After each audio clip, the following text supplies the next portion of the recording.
Alright. Basa oh. Anyari? Ha. Okay, anyway. Welcome back guys at mga kaaro. Alright. It's part 2 of our Saturday.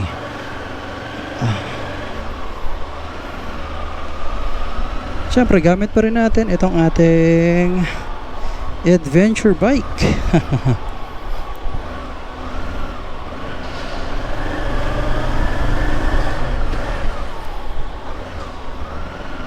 No, naglinis sila dito.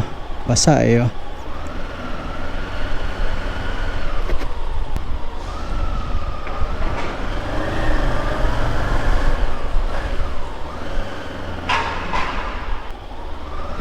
Baby, I'm dancing in the dark with you between my arms.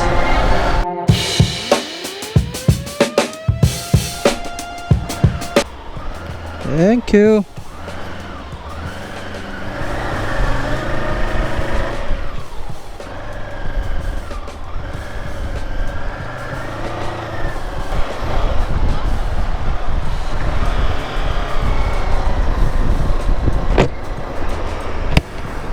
Alright, back on the road guys sa mga kaaraw. Sasamahan nyo ako ulit. I can see na maraming nagugustuhan ng mga videos natin pagdala-dala natin to. And ako rin naman, gusto ko rin binablog to. Ganda kasi.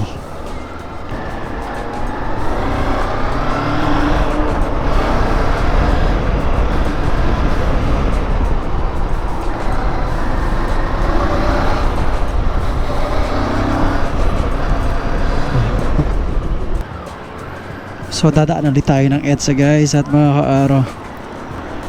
Okay, let's go.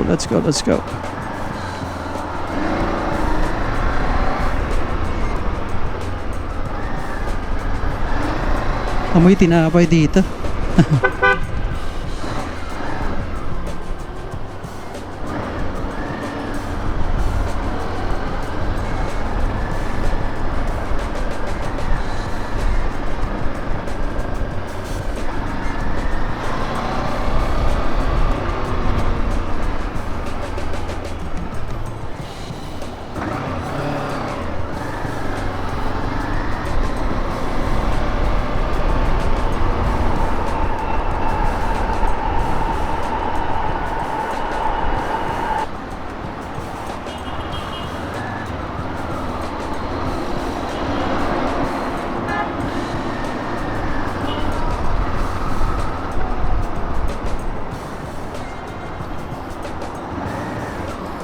Pagka kayo bibili nito guys at mga kaaro, I suggest medyo itak nyo ng konti yung auxiliary light, yung dalawang malalaking lights dito sa gilid ko. Kasi medyo nailabas ko siya. Oh. Kaya tuloy medyo napakalapad ng bike natin. Well, okay lang din naman kasi mas maluwang pa rin naman tong manibela natin. However, medyo mag-aalangan ka minsan dahil baka masagi yung, alam nyo na, yung gilid. Oh. Yan ang problema.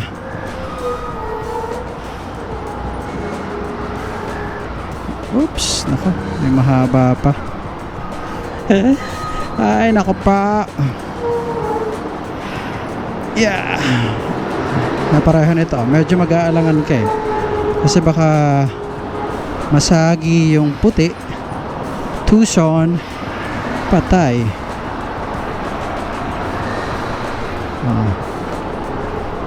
Although sabi ko nga, napakagaan kasi nitong motor na to. Kaya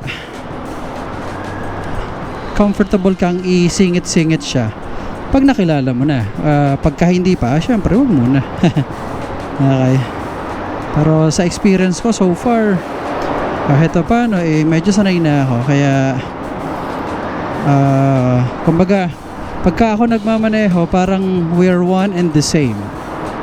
English May ganun akong feeling na parang pagka naisuot ko katawan ko, ganun din siya. Para ko na siyang katawan, kumbaga. Ito. medyo challenge sa ganito. Wala tayong option para lumusot-lusot pat eh. Ayoko naman gumilid sa kaliwa kasi timingan tayo, 5K yan. Tiis-tiis na lang. Now, if you are 4-wheel driver, nakakotse, konting consideration sa mga nagmumotor din. Okay, sinasabi ko yan dahil ginagawa ko rin. Pagka nagkakotse tayo, talagang nagbibigay ako ng daan para sa mga motor. Kasi nga nabiktima na ako ng nasagi tapos tinakbuhan lang ako. Wala naman laban yan pagka, alam nyo yun, pagka nasagi ka tapos tinakbuhan ka, wala ka ng pag-asa unless ma-trap mo, di mo paalisin, doon mo siya masisingil. Pero pagka tinakbuhan ka talaga intently or intentionally, wala na. Sisimangot ka na lang buong araw. That was my experience. Pagkabusina ako, wala na. Alrighty. Yun guys, sa mga kakaaro na nakakotse, please, yan, thank you. Thank you.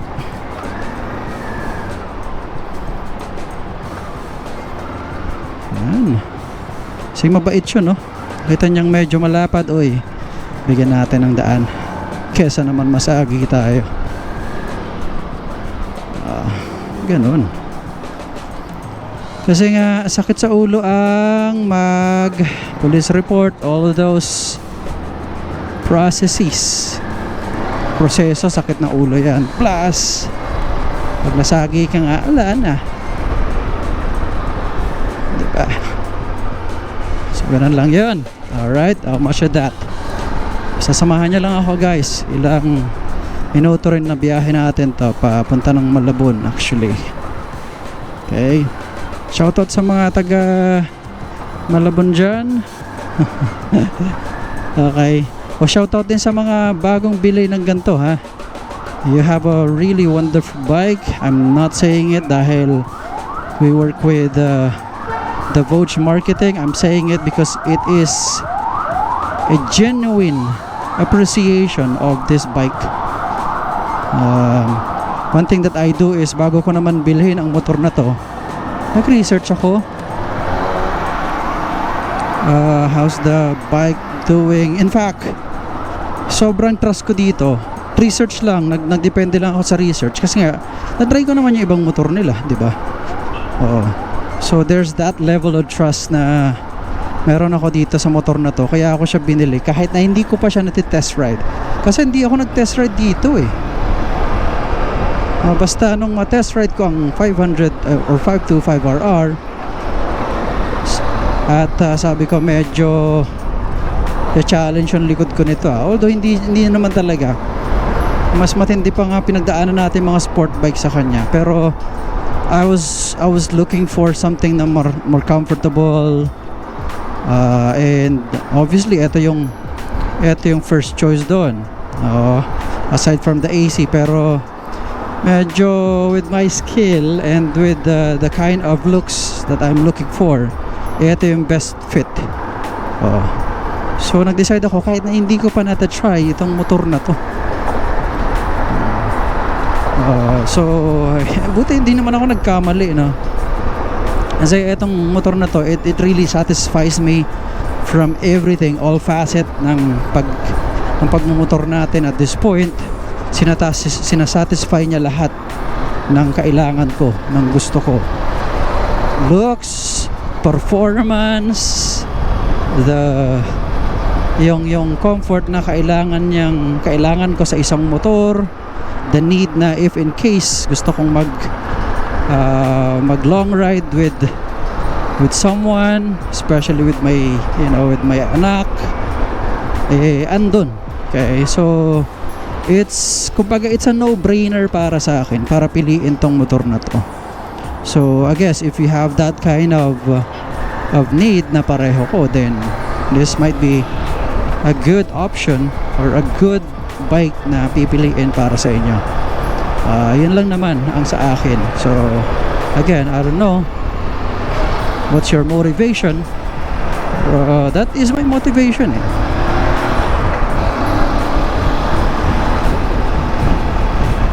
Basta sobrang satisfied ako sa motor na to. Ayun lang masasabi ko. Sobrang satisfied ako na it's almost salesy. It's almost parang ibibenta ko sa inyo. Pero I'm clarifying the fact that I am no agent of the company. Sana lang bigyan nila ako ng commission, di ba? Pero hindi ganun eh. I'm not part of their sales team. So, in-express ko lang talaga yung legit na nararamdaman ko. Parang nanliligaw lang, no? Nararamdaman.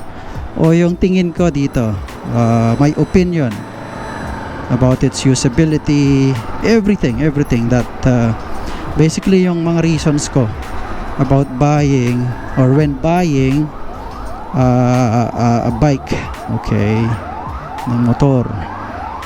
Yun. If you have questions, feel free malamang may mga hindi tayong nasasagot pa kasi most of the topics or mga bagay na sinasabi ko dito sa vlog natin is a result of those comments ninyo sa comment section. Alright, gusto ko i-satisfy yung mga tanong ninyo. That's why we make these videos. Okay. Saan ba tayo? Ang dami kong dakdak no? Okay. Alrighty.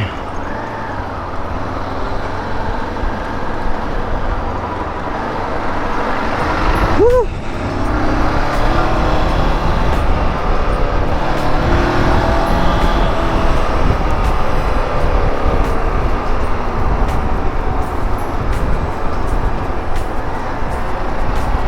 Ang hayahay ng buhay pagka nakamotor ka talaga.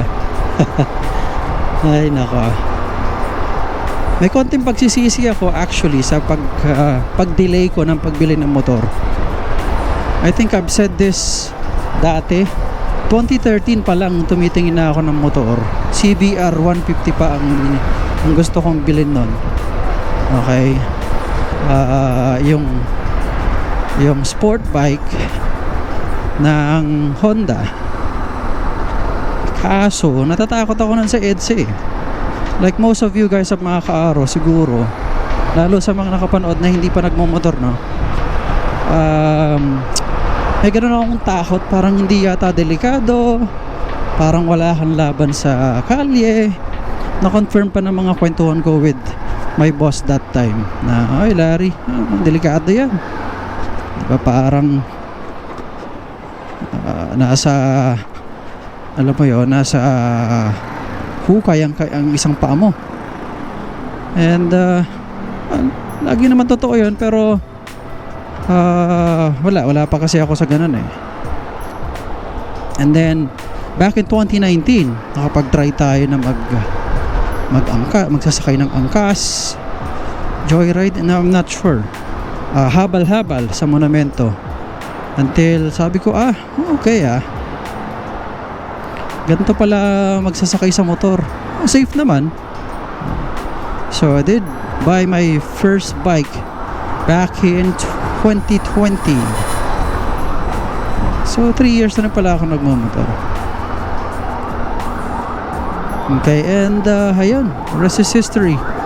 I've been loving motorcycling ever since. So be that a form of transportation, legit transportation from home to work, or even syempre yung mga hobby natin, paglo-long ride, adventure, pag uwi-uwi yung probinsya, mga ganon. From there, talagang wala na. It's a cycle na pinagdadaanan natin ngayon. Started from, subukan lang, and then wala na. The interest is that high, and wala na, it's a passion already. Okay, so ganun guys, at mga kaaraw, nag-umpisa yung journey natin sa motor. Kaya naman shinare natin yung experiences natin dito sa vlog natin. So I don't know what's your process, pero that is mine. Okay?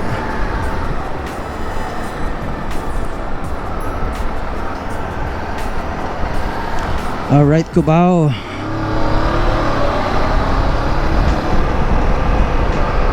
Cubao. Kung tayo hindi nakamotor ngayon, malamang na hindi pa ako nakakalahati ng tinakbo ko sa sobrang traffic. Especially that it's Saturday, syempre pupuntahan ng mga tao sa mall, ganon.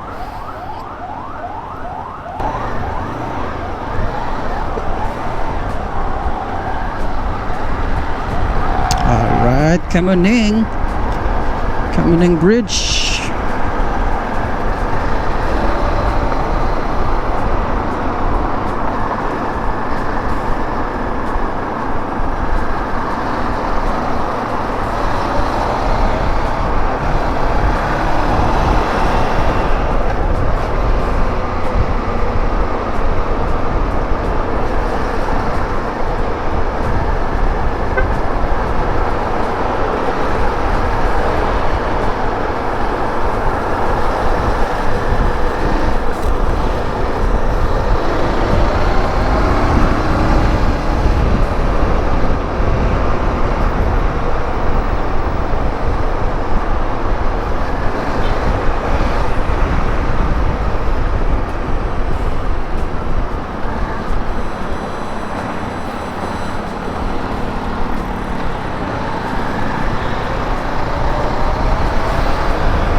Ay nako, napakasarap.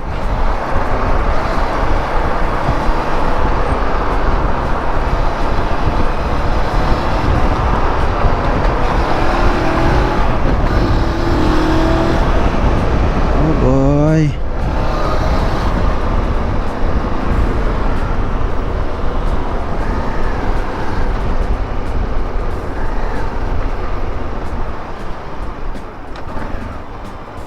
Alright, ito challenge dito.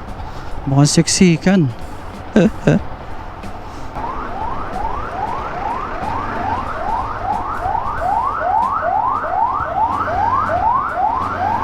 Yan lang. Mga matindi traffic dito ah.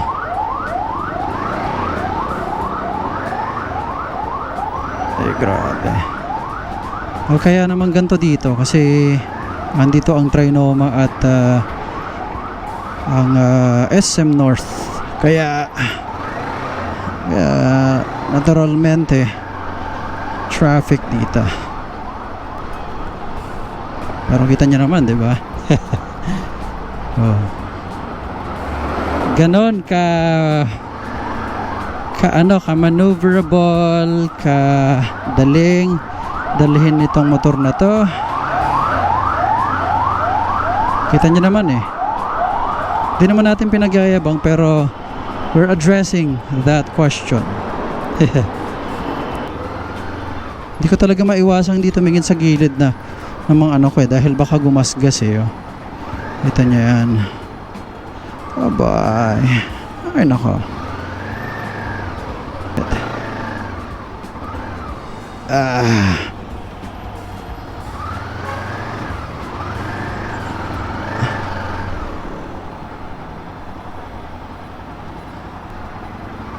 Kung minsan guys sa mga kaaro, ang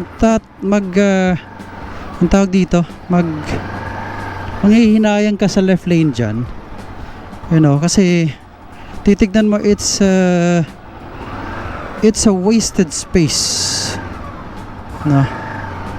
Pwede namang gamitin sana ng mga nakamotor, no?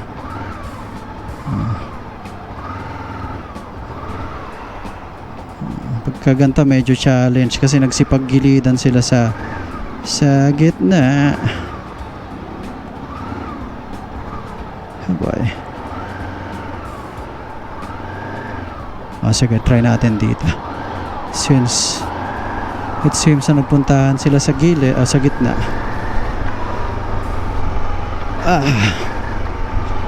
Normally mas gusto ko sa gitna eh. Kasi dito, baga sa ibang motorista, ano to, this is a blind spot. Ito, pareho na to. Hindi magbibigay ito dito. Kind of the same though. Kasi dito rin ako nagpapadaan talaga sa gitna pagka ako naka 4 wheels. But as it is, oh boy.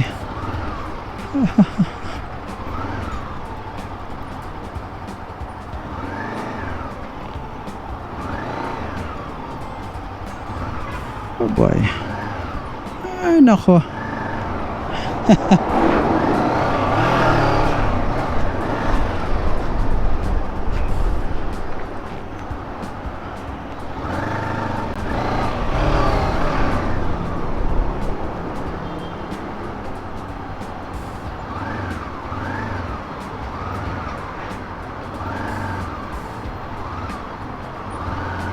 Ay mga nasa likod natin, huwag kayong mabwisit sa akin ha, not me.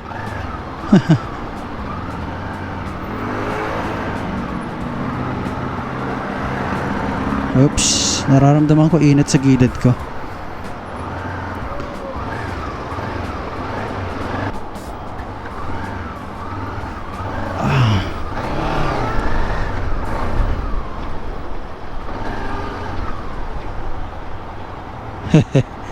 Ang sarap dalhin niya. Pagka nakuha mo na yung timpla niya, madali mo siyang isingit. Pagka nakita nyo sa camera tong ginagawa ko guys, kala nyo maluwag yung space ko, no? Pero hindi. Tutuusin.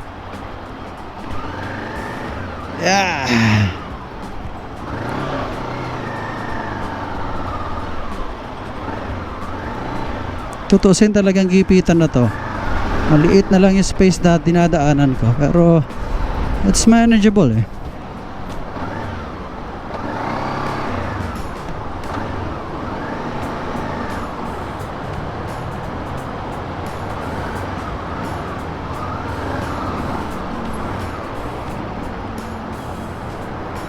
Oops.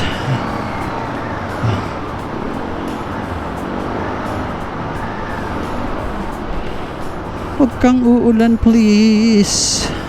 Alas stress na naman.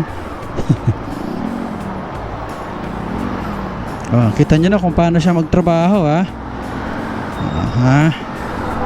Pagka ganito nga lang, kung ito gamit mo, isang mararamdaman mo, syempre nag-iinit or medyo significant yung init, pero it's still not comparable at all sa mga liter bike. Ayan, may battery pa tayo. Okay. Manggipit si Stargazer. Nakapaw. May rapilit. Alam niyo, ang concern ko pagka ganito dala-dala kong motor, hindi ako entirely yung mga nasa likod natin, kasi syempre pag naiipit tayo, naipit din sila.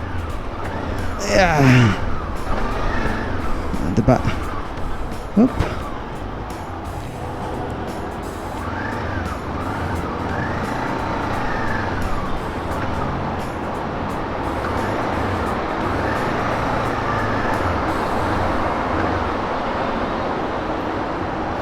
Come on, let's go. Mainit.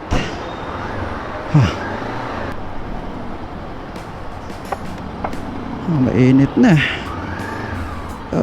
Mainit na.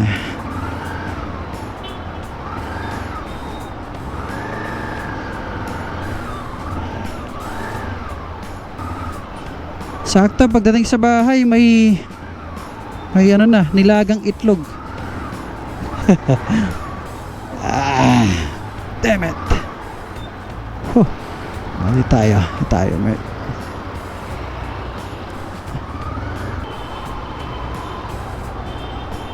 I-on natin to para para visible at hindi tayo ginigipit. May tayo. That is fine.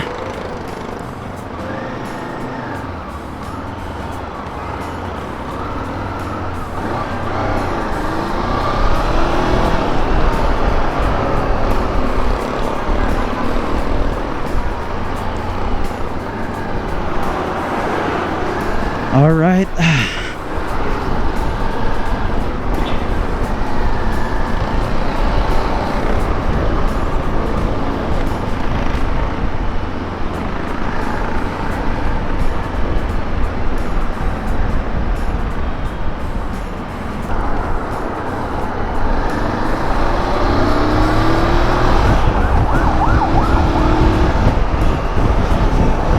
All right. Let's go, let's go.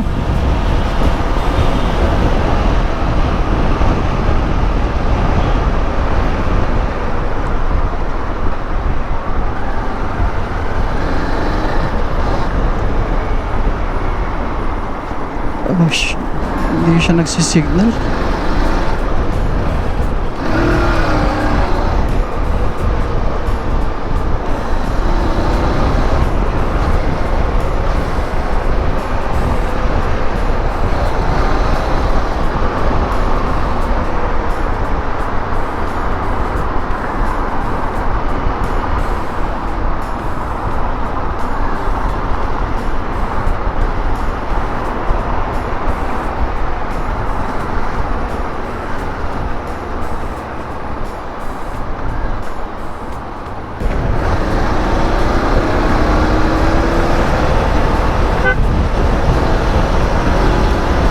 Go.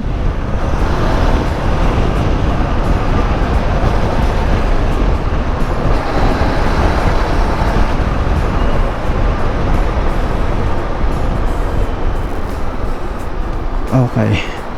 Putik, umuulan, Brad. Patay tayo dyan. Dito tayo sa gilid. At least dito nakakasingit-singit. Umuulan pa.